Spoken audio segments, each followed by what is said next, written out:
ত্রয়োদশ জাতীয় সংসদের প্রথম অধিবেশন আজ। প্রাণবন্ত সংসদের অপেক্ষায় জাতি। জুলাই সনদ ও 133টি অধ্যাদেশ নিয়ে আসবে সিদ্ধান্ত। সংসদে দায়িত্বশীল ভূমিকা রাখতে চায় বিরোধী দল। জুলাই সনদ বাস্তবায়নে প্রাপ্যটুকু চায় জামায়াত। আপত্তি রাষ্ট্রপতির ভাষণে। হরমুজ প্রণালী ঘিরে আন্তর্জাতিক তেলের বাজারে দিন দিন অস্থিরতা বাড়ছে। দেশে ফিলিং স্টেশনে যানবাহনের দীর্ঘ সারি। গ্যাস সংকটে প্রায় 1 বছর বন্ধ আশুগঞ্জ সার কারখানা। ব্যাহত হচ্ছে উৎপাদন। লোকসানের সঙ্গে বাড়ছে আমদানি নির্ভরতা। রাজশাহীতে নার্সিং কলেজে বিজ্ঞপ্তি ছাড়াই নিয়োগ 71 জন। তালিকায় সিটি কর্পোরেশনের কর্মকর্তাদের পরিবার ও স্বজন। হিজবুল্লাহর 100 রকেটে কাঁপল ইসরায়েলের উত্তরাঞ্চল। যুদ্ধ থামাতে 3 শর্ত ইরানের। 70 আত্মসমর্পণের অপেক্ষায় আইআরজিসি। এবং প্রথম ওয়ানডেতে পাকিস্তানকে উড়িয়ে দিল বাংলাদেশ। 8 উইকেটের বড় জয়। 5 উইকেট নিয়ে ম্যাচ সেরা নাহিদ রানা। সংবাদ সকালে দেখছিলাম সুপার বোর্ড শিরোনামগুলো। আপনাদের সাথে আছি আমি রিপা খন্দকার। এবার বিস্তারিত। বৃহস্পতিবার বসছে ত্রয়োদশ জাতীয় সংসদের প্রথম অধিবেশন। প্রধানমন্ত্রী ও সংসদ নেতা তারেক রহমান নির্বাচন করবেন স্পিকার ও ডেপুটি স্পিকার।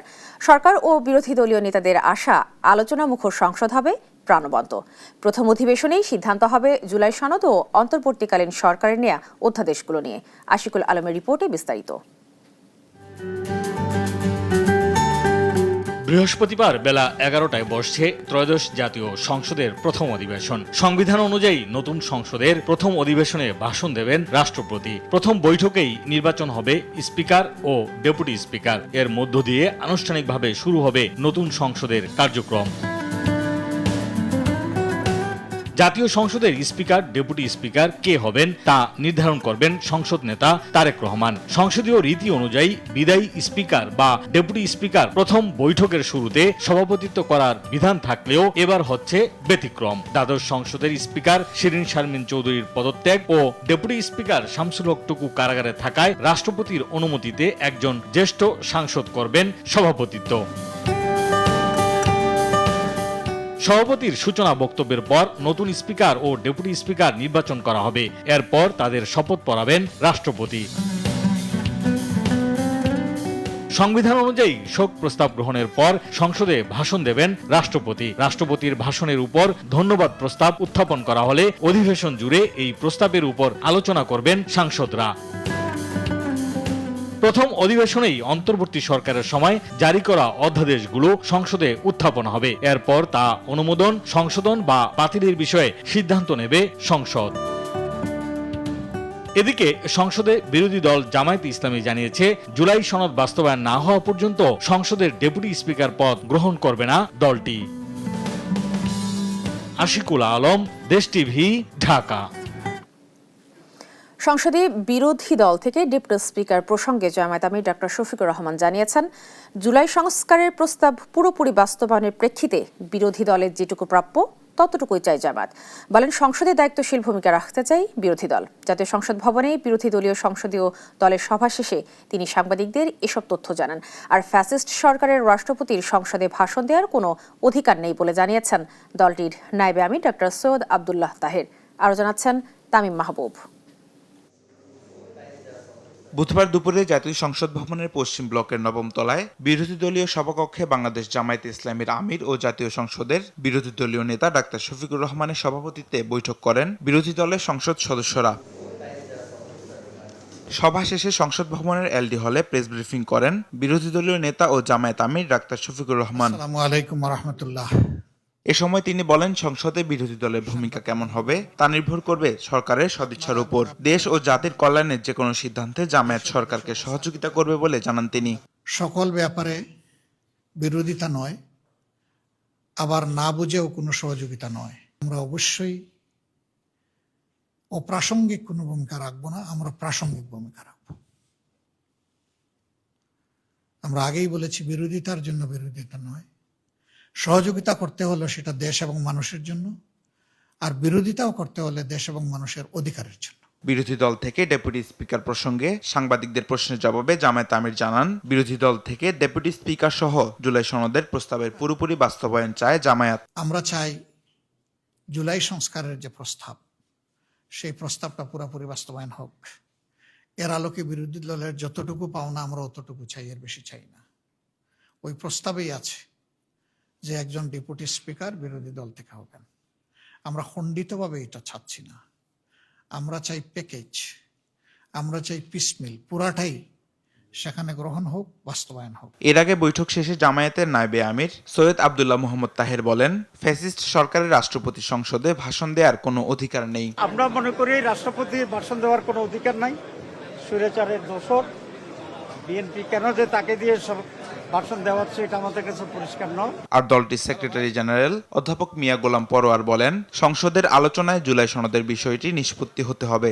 জুলাই চার্টার নিয়ে আলোচনা হবে, সংস্কার নিয়ে আলোচনা হবে, সংবিধান সংস্কার পরিষদ নিয়ে আলোচনা হবে। জুলাই সনদের প্রশ্নটা আগে নিষ্পত্তি হতে হবে। বৈঠক শেষে বিরোধী দলের চিফ হুইপ মোহাম্মদ নাহিদ ইসলাম অধিবেশনে সংবিধান সংস্কার পরিষদের দাবি জানান।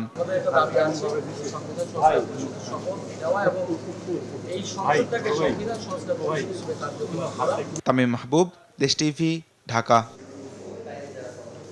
এক্সপার্ট ওয়াটার পাম্পে আছে 100% copper winding wire. Expert water pump, পানির সমস্যায় এক্সপার্ট সমাধান। জুলাই সনদে চাপিয়ে দেওয়া বিষয়গুলো বাদ দিয়ে বাকিটা বাস্তবায়ন করা হবে বলে জানিয়েছেন বিএনপির স্থায়ী কমিটির সদস্য ও স্বরাষ্ট্রমন্ত্রী সালাউদ্দিন আহমদ। এদিকে গণমাধ্যমের স্বাধীনতায় বিশ্বাস করে কাজ করতে হবে মন্তব্য করেছেন স্থানীয় সরকার ও পল্লী উন্নয়ন মন্ত্রী মির্জা ফখরুল ইসলাম আলমগীর। রাজধানীতে আলাদা অনুষ্ঠানে এসব কথা বলেন তারা। ফারজানা শিলার রিপোর্টে বিস্তারিত। বুধবার বিকেলে রাজধানীর চীন মন্ত্রী সম্মেলন কেন্দ্রে নাগরিক প্ল্যাটফর্ম রিফর্ম অজের আলোচনা সভায় অংশ নেন স্বরাষ্ট্রমন্ত্রী সালাউদ্দিন আহমদ। এ সময় তিনি বলেন, সংসদের প্রথম অধিবেশনেই জাতীয় মানবাধিকার কমিশন অধ্যাদেশ 2005 উত্থাপন করা হবে।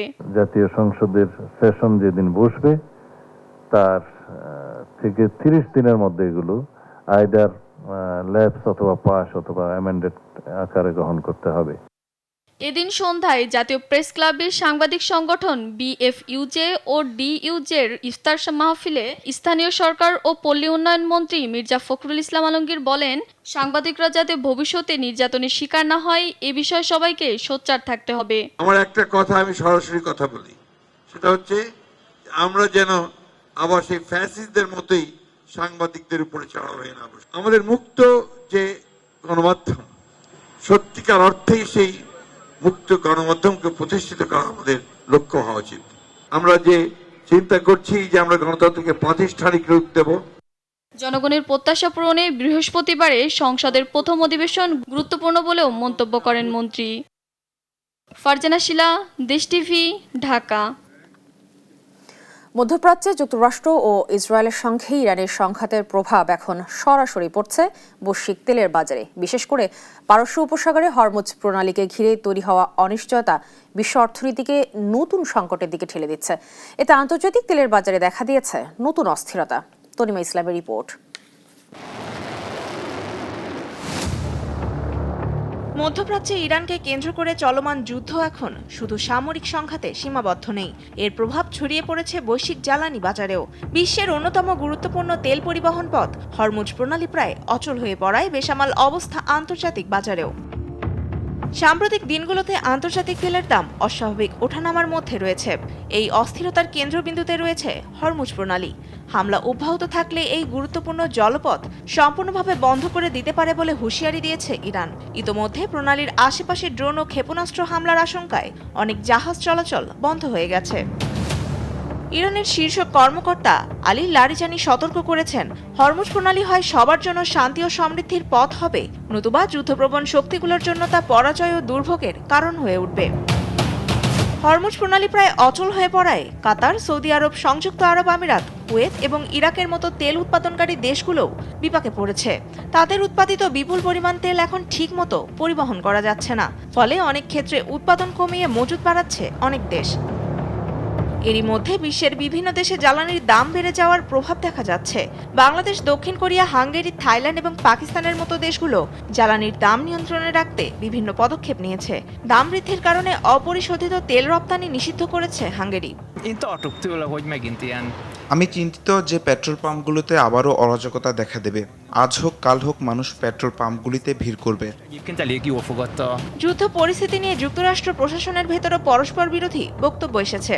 একদিকে বলা হচ্ছে যুদ্ধ খুব দ্রুত শেষ হয়ে যেতে পারে, অন্যদিকে আবার ঘোষণা দেয়া হচ্ছে শত্রু পুরোপুরি পরাজিত না হওয়া পর্যন্ত হামলা চলবে, যা বৈশ্বিক অনিশ্চয়তাকে আরও বাড়াচ্ছে। বিশ্লেষকরা বলছেন হরমুজ প্রণালী দীর্ঘ সময়ের জন্য বন্ধ হয়ে গেলে এর প্রভাব হবে ভয়াবহ। প্রতিদিন শতাধিক তেলবাহী জাহাজ চলাচল করে এ পথ দিয়ে, তাই মধ্যপ্রাচ্যের এই সংঘাত দ্রুত সমাধান না হলে বড় সংকটের মুখে পড়বে বিশ্ব, এমনটাই ধারণা করছেন বিশ্লেষকরা। তনিমা ইসলাম, নিউজ ডেস্ক, দেশ টিভি। চলমান তেল সংকটের প্রভাবে বুধবারও মোটরসাইকেল সহ বিভিন্ন যানবাহনে দীর্ঘ সারি দেখা গেছে রাজধানীর বিভিন্ন ফিলিং স্টেশনে। এদিকে বিভাগীয় শহরগুলোতে পেট্রোল ও অকটেনের সরবরাহ 10% বাড়ানোর নির্দেশ দিয়েছে বিপিসি। আলিমুজ্জামান সাফানের রিপোর্ট। ইরানের সঙ্গে ইসরায়েল যুক্তরাষ্ট্রের যুদ্ধে বিশ্ব তেলবাজার টালমাটাল, এর প্রভাব বাংলাদেশেও। গেল কয়েকদিনের মতো বুধবারও দীর্ঘ যানবাহনের সারি দেখা যায় রাজধানীর বিভিন্ন ফিলিং স্টেশনে।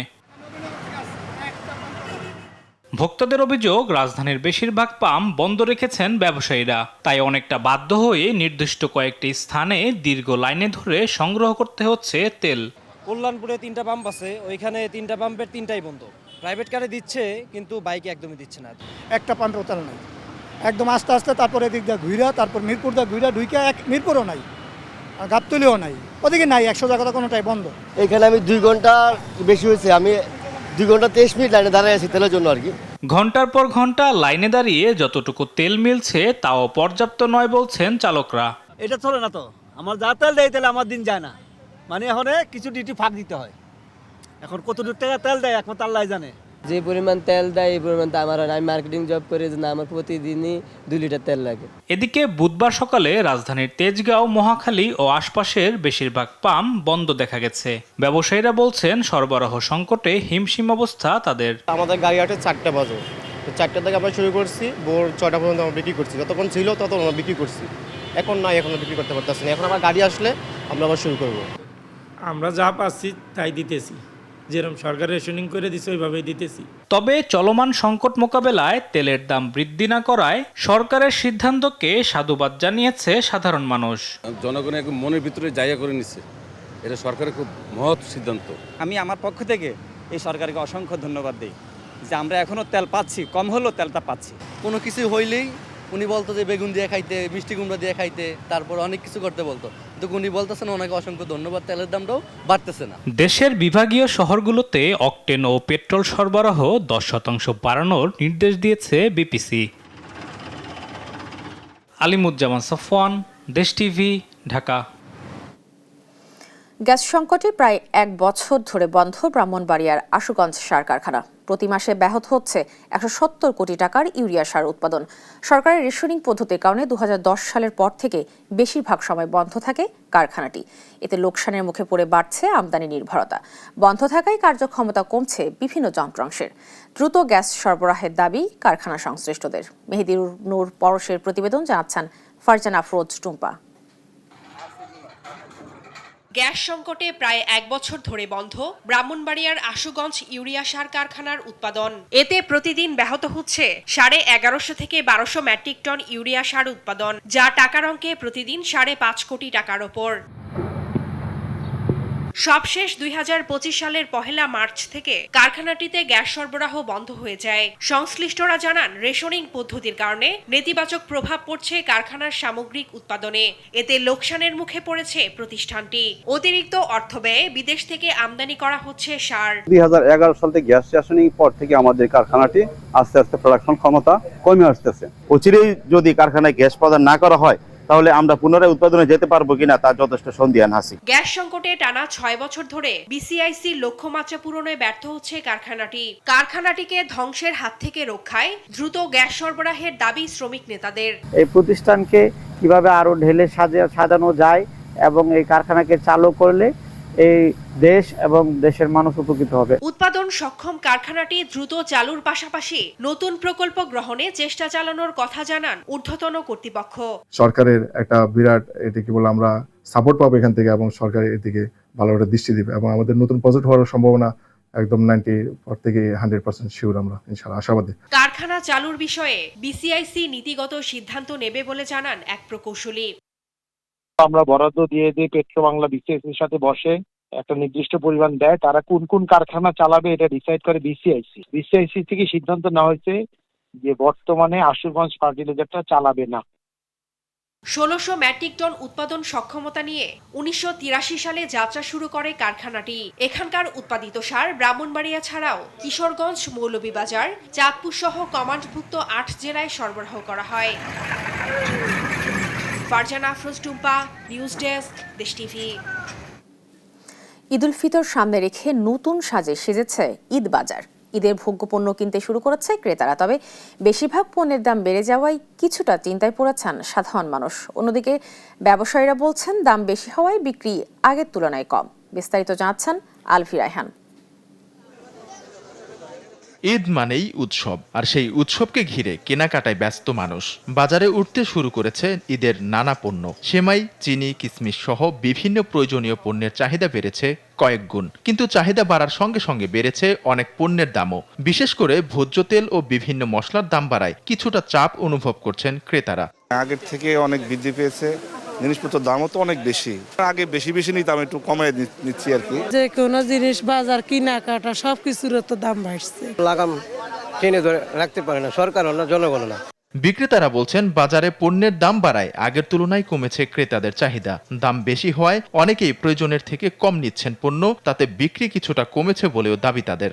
বিক্রি নেই বললেই চলে, মানে যেটা আমাদের স্বাভাবিক তুলনা বা আমাদের একটা চিন্তা ধারণা বা একটা ঈদকে কেন্দ্র করে আমাদের একটা চিন্তা ভাবনা থাকে, ওটা আসলে একদমই নগণ্য। দামের কারণে সাধারণত চাহিদার একটা প্রভাব পড়ে। কলার চালের দামটা কেজি প্রতি প্রায় 20 টাকা বেড়েছে গত সপ্তাহ থেকে এই সপ্তাহে। তৈলের দামে 5 লিটারে 8 টাকা 7 টাকা বাড়াই দিয়েছি, আর হেও বাগে আমরা কিনতে গেলে পাই না।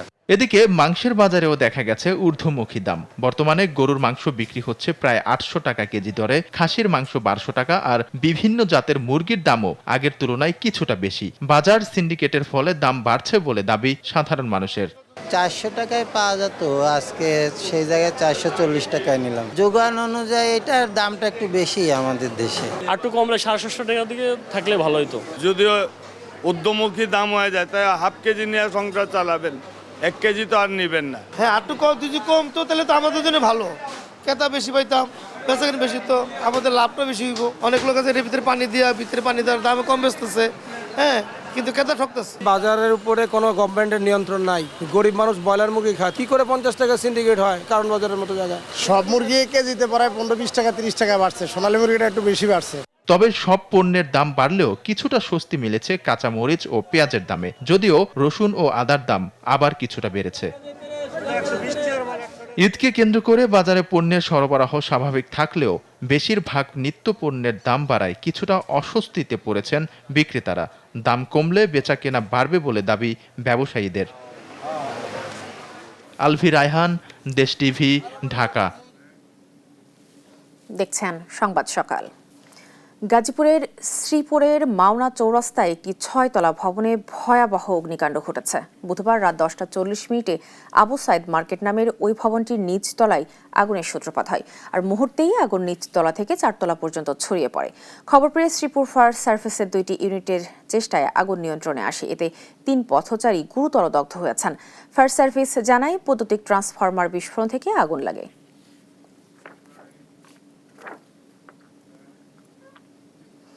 প্রচলিত রীতি ভেঙে এবারই প্রথম ঈদের আগে নতুন টাকা বাজারে ছাড়েনি কেন্দ্রীয় ব্যাংক।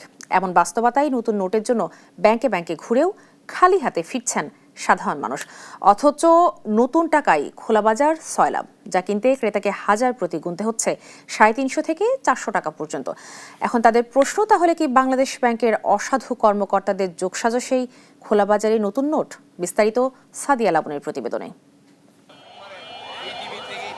ব্যাংকে না মিললেও ঠিক 100 গজ দূরত্বের মধ্যেই খোলা বাজারে নতুন টাকার ছড়াছড়ি। মতিঝিলে বাংলাদেশ ব্যাংকের সামনে এমন হাঁকঢাক করেই বিক্রি হচ্ছে নতুন টাকা, যেখানে হাজার প্রতি নতুন টাকা নোটের জন্য বাড়তি গুনতে হচ্ছে 350 থেকে 400 টাকা পর্যন্ত। যদিও এ বিষয়ে মুখ খুলতে নারাজ বিক্রেতারা।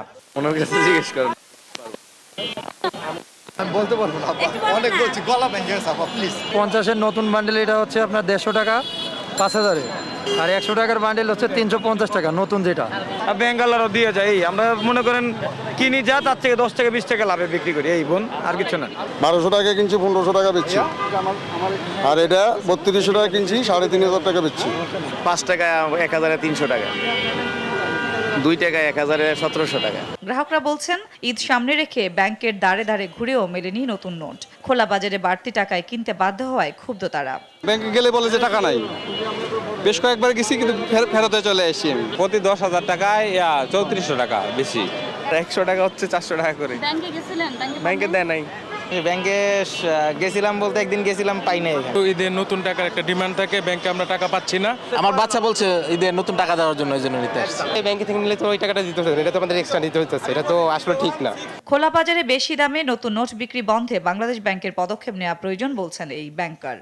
100 টাকাও করে 5% বা 200 টাকা ম্যাক্সিমাম এটা চার্জ করতেছে রাস্তাতে যেগুলি সেল হয়, বাট এইগুলি বন্ধ করা উচিত। সরকার দেখে শুনে বাংলাদেশ ব্যাংক করেছে ভালো, আমি বলবো এটা ভালো একটা নিদর্শন। বাংলাদেশ ব্যাংক বলছে এবারই প্রথম ঈদের আগে নতুন টাকা নোট ছাড়া হয়নি বাজারে, তবে নিজেদের কর্মকর্তা কর্মচারীদের জন্য নতুন টাকা নোটের ব্যবস্থা করেছে নিয়ন্ত্রক সংস্থাটি। ব্যাংকগুলোতে প্রতিদিনই নতুন নোট দেওয়া হচ্ছে, গ্রাহকরা ওই সকল ব্যাংকের গ্রাহকরা ওই ব্যাংক থেকেই নোট সংগ্রহ করতে পারবে। আমাদের বেতন এবং বোনাস মিলে যা আসে সর্বোচ্চ ওই পরিমাণ টাকা যাতে আমরা নতুন টাকায় নিতে পারি সেই সুযোগ। যে দুষ্ট চক্র এটাকে পণ্যে রূপান্তর করে ব্যবসা বাণিজ্য করছে, যেহেতু আউট অফ দ্য ক্যাম্পাস আমাদের কোনো কর্মীর উপর আমাদের তো নিয়ন্ত্রণ নেই, এই কর্মকাণ্ড যারা করছে সেটা আমাদের ব্যাংকের এমপ্লয়ি হোক বা সাধারণ মানুষ হোক, অন্য ব্যাংকের এমপ্লয়ি হোক, তাদের ব্যাপারে আইনশৃঙ্খলা বাহিনী যাতে কঠোর হয় সেই অনুরোধ আমরা করব। খোলা বাজারে নতুন নোট বিক্রির সঙ্গে ব্যাংকের কোনো ব্যক্তি জড়িত থাকলে তাদের বিরুদ্ধে ব্যবস্থা নিতে আইনশৃঙ্খলা বাহিনীকে নির্দেশ দিয়েছে কেন্দ্রীয় ব্যাংক। সাদিয়া লাবনী, দেশ TV, Dhaka. Rajshahi city nursing কলেজে বিজ্ঞপ্তি ছাড়াই নিয়োগ দেওয়া হয়েছে ৭১ জন শিক্ষক, কর্মকর্তা ও কর্মচারী। নিয়োগের তালিকায় সিটি কর্পোরেশনের সাবেক প্রধান নির্বাহী ছেলে, ছেলের বউ ও স্বজনরা বাদ যাননি, অন্য কর্মকর্তাদের স্বজনরাও। সিটি কর্পোরেশনের গঠন করা তদন্তে নিয়োগ প্রক্রিয়ায় অনিয়মের প্রমাণ মিলেছে। কাজী শাহিদের প্রতিবেদন। রাজশাহী সিটি নার্সিং কলেজ ভুয়া বিজ্ঞপ্তি দেখিয়ে জালিয়াতির মাধ্যমে এই প্রতিষ্ঠানে নিয়োগ দেওয়া হয়েছে ৭১ জন শিক্ষক, কর্মকর্তা, কর্মচারী। প্রতিষ্ঠান অনুমোদনের মাত্র ৫ দিন পর ২০২৪ সালের ১ জুলাই এই নিয়োগ দেখানো হয়েছে।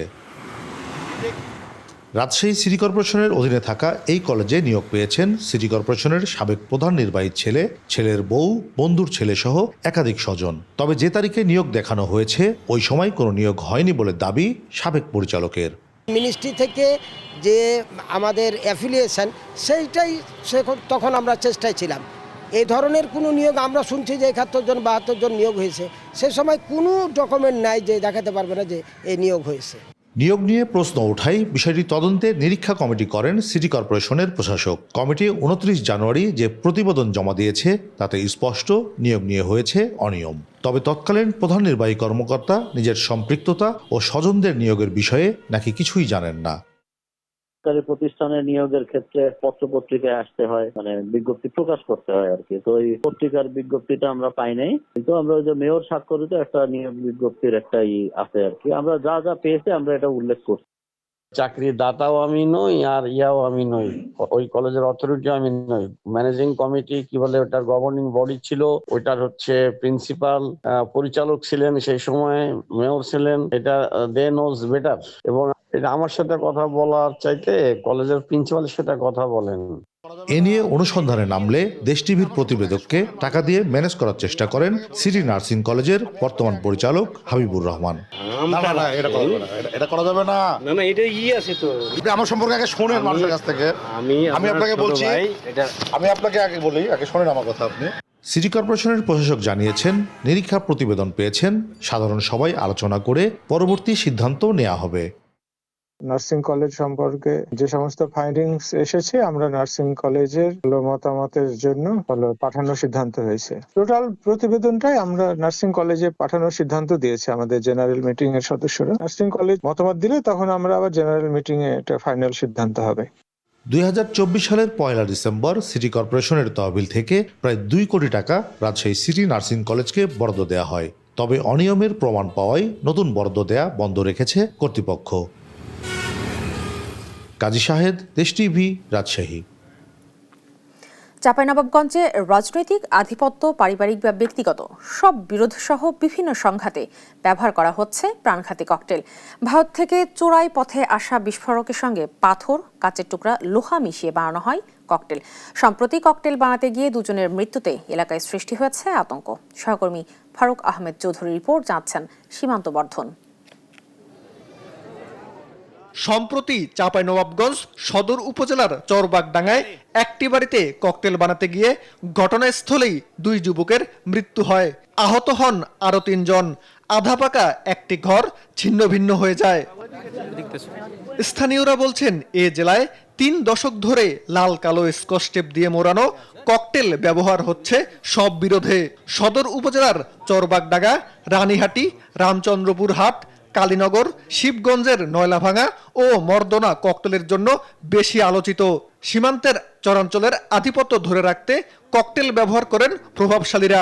ককটেল বানাতে যে যত মানুষ মারা যায় এই চরাঞ্চলে, এটা দীর্ঘদিনের ঘটনা। যারা ককটেল উৎপাদন এবং তৈরি করে তারা যথাসময়ে রাজনৈতিক শেল্টারের অধীনে এগুলো করে। ককটেলবাজির ফলে একদিকে সমাজ ক্ষতিগ্রস্ত হচ্ছে, অন্যদিকে এর কারিগররা মাঝে মধ্যেই আহত হচ্ছে, কেউ আবার নিহত হচ্ছে। কারণ আমরা দেখেছি যে নতুন যখন একটি আকাঙ্ক্ষা তৈরি হয় নির্বাচন পরবর্তীতে, সেই জায়গায় আমরা একটি কালো ছায়া দেখতে পেয়েছি। সন্ত্রাসীরা বা যারা বোমাবাজি এবং ককটেলবাজির সাথে জড়িত তারা রাজনৈতিক ছত্রছায়ায় থাকে। এখানে আইনের আশ্রয় নেয়ার বদলে প্রতিশোধ নেয়ার প্রবণতা দেখা যায়। আইনের যথাযথ প্রয়োগেই এই সংকটের সমাধান বলে মনে করেন আইন বিশেষজ্ঞ। আইনের প্রতি শ্রদ্ধাশীল না হয়ে আমরা যদি ব্যক্তিগত প্রতিহিংসা পরায়ণ হয়ে অস্ত্রের প্রয়োগ করি, বিস্ফোরক দ্রব্যের প্রয়োগ করি এবং নিজের সাথে ঘটে যাওয়া অন্যায়ের প্রতিশোধ নিই, তাহলে তা ততটা গ্রহণযোগ্য হয় না এবং এতে সামাজিক শৃঙ্খলা নষ্ট হয়। তালিকা করে দুষ্কৃতিকারীদের ধরতে চলছে অভিযান। চাঁপাইনবাবগঞ্জের বিভিন্ন উপজেলাতে মাঝে মাঝেই ককটেল বিস্ফোরণ হচ্ছে, জনগণের ক্ষতি সাধন হচ্ছে, জানমালের ক্ষতি হচ্ছে, সরকারি সম্পত্তির ক্ষতি হচ্ছে। তো আমরা আইনগত ব্যবস্থা গ্রহণ অব্যাহত আছে এবং আমরা তালিকা তৈরি করেছি। চাঁপাইনবাবগঞ্জে আধিপত্যের সংঘাত আর ককটেল আতঙ্কে সাধারণ মানুষ। ককটেল সন্ত্রাসীদের চিহ্নিত করে দ্রুত ব্যবস্থা নেওয়ার দাবি স্থানীয়দের। সীমান্ত বর্ধন, নিউজ ডেস্ক, দেশ টিভি। বাঙালির খাদ্য সংস্কৃতির বড় অংশ জুড়ে রয়েছে মিষ্টি জাতীয় খাবার, আর ঈদ উৎসবে পছন্দের শীর্ষে থাকে বাহারি সেমাই। কিন্তু ঈদ ঘিরে শেরপুরে এসব সেমাই উৎপাদন হচ্ছে চরম অস্বাস্থ্যকর পরিবেশে। বারবার অভিযান চালিয়েও এসব কারখানাকে আনা যাচ্ছে না নিয়মে। সহকর্মী মোহাম্মদ নাইম ইসলামের রিপোর্টে জানাচ্ছেন সুপ্রিয়া তৃষা। স্যাঁতসেঁতে মেঝে, দুর্গন্ধ, ময়লা তেল আর ধুলোবালিতেই তৈরি হচ্ছে লাচ্ছা সেমাই। আর এসব সেমাই চলে যাচ্ছে শেরপুরের বিভিন্ন হাট বাজারের দোকানে। এ চিত্র নকলার আলিফ ফুড অ্যান্ড বেকারির।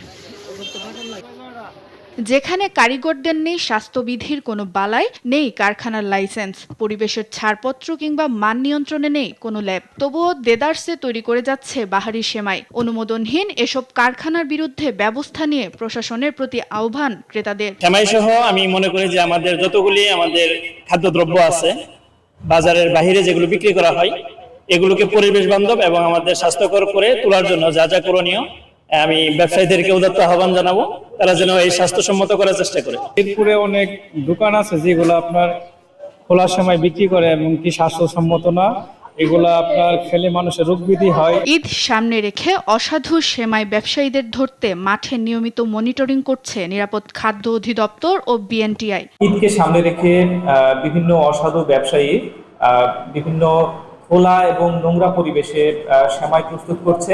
বাংলাদেশ নিরাপদ খাদ্য কর্তৃপক্ষ থেকে নিয়মিতভাবে শেরপুর জেলায় মনিটরিং কার্যক্রম অব্যাহত আছে। নকলা উপজেলা শেরপুরে একটা মোবাইল কোর্ট পরিচালনা হয় বিএসটি প্রেসিডেন্ট মোহাম্মদ স্যারের উপস্থিতিতে। একটা প্রতিষ্ঠানে 25,000 টাকা জরিমানা করা হয় এবং আরেকটি প্রতিষ্ঠানে 50,000 টাকা জরিমানা করা হয়। জনস্বার্থে বিএসটি এর এমন অভিযান অনবরত চলতে থাকবে। এদিকে ভেজাল খাদ্য উৎপাদনকারীদের বিরুদ্ধে ব্যবস্থা নেওয়ার কথা জানান জেলা প্রশাসন। আমার কার্যালয়ের নির্বাহী ম্যাজিস্ট্রেটগণ এবং উপজেলার ইউনো সাহেবরা, সাহেবরা প্রতিনিয়ত বাজারে যাচ্ছেন এবং তাদের দৃষ্টিতে যে কোনো অপরাধ সামনে পড়লেই আমরা ব্যবস্থা নিচ্ছি। অস্বাস্থ্যকর পরিবেশে সেমাই সহ অন্যান্য খাদ্যপণ্য তৈরির বিরুদ্ধে প্রশাসন আরও জোরালো ভূমিকা রাখবে প্রত্যাশা সাধারণ মানুষের।